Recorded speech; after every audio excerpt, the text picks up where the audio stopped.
Welcome to the banker lamp. Please enjoy the video. You start by duplicating the sheet so you can revert if needed. Next, select the exact cells or whole column with commas. This reduces mistakes.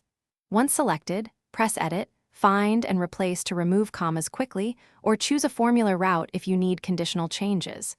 Make sure to set Search to the selection and replace with an empty string, then hit Replace All. You've now completed the first direct step toward removing commas safely and efficiently.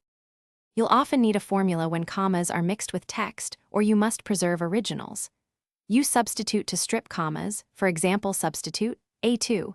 Once done, wrap it with value to turn the clean text into a numeric value. This is important for calculations. If you're working on many rows, apply array formula around the expression so Google Sheets fills the column automatically. Also, remember to test on a few rows first, then expand once results look correct. You finish by converting formula results into static values. Copy the cleaned column and paste special, values only. Then set the number format you want, and confirm file right arrow settings right arrow locale so decimals and thousands behave as expected. If you still see odd characters, run trim and clean around your substitute step to remove non-breaking spaces and hidden characters.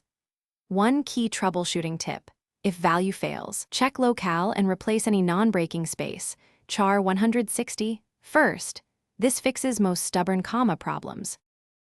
Thanks for watching. If this was helpful, leave a like and consider subscribing. See you next time.